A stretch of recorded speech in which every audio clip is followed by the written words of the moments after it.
In Chapter 2, Sun Tzu begins by stating how much it actually costs to maintain an army, and shows that it's a lot of money.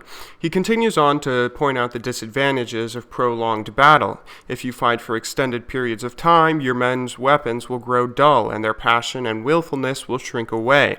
There's no instance of a country benefiting from prolonged warfare. Now, in League of Legends, we don't exactly have prolonged warfare. In fact, dragging a game out can help an organized team like CLG win what otherwise would have been a lost game. But let's stay away from fives in competitive play, because solo queue is a much different story, and this advice actually helps a lot. Now, in most games of solo queue, what happens is you enter the game and one team starts doing better than the other. The team that's losing gets more and more angry at each other the longer and longer the game goes on, pointing out mistakes, blaming each other for their own mistakes, and generating more and more dysfunction. The winning team, surprisingly enough, actually has a similar attitude towards the game. Now, of course, this doesn't happen every single game, and it's not as bad or severe as what the losing team does, but the winning team often ends up generating their own fair bit of dysfunction the longer and longer the game goes on.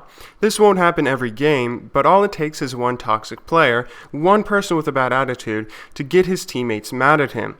He'll make a snarky comment about the jungler in a situation that wasn't even that bad, and his teammates often lash out at him. Sometimes they lash even more aggressively than the losing team would.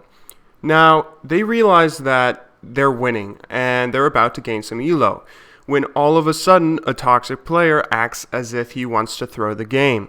They'll get more and more worried and frustrated as the game continues to be dragged out. It's important for the losing team to hang in there and realize that there's always a chance to win, especially when the other team has a chance of being just as mad as they are, if not even more so.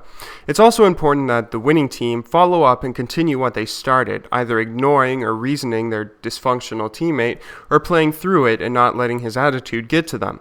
More often than not, the team who can keep the positive attitude ends up winning. The longer and longer a game is dragged out, the more and more angry everyone gets. Knowing this, hopefully you can keep the frustration to a minimum on your team and exploit your opponent's anger. Sun Tzu continues on to say, "In order to kill the enemy, our men must be roused to anger, that there may be an advantage from defeating the enemy. They must have their rewards."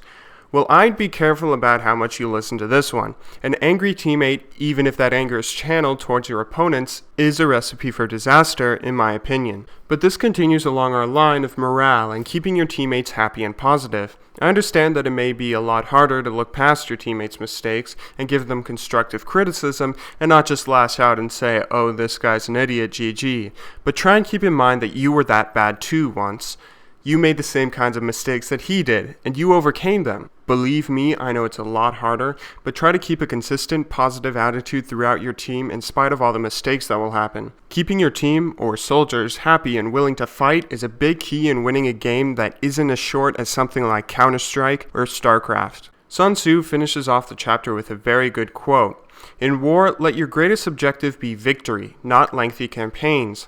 This chapter is shorter than the previous one, and the first time you read through it, it may seem like it's only about the benefits and consequences of either quick or prolonged warfare. If there's anything I'd like to leave you with, it would be this quote.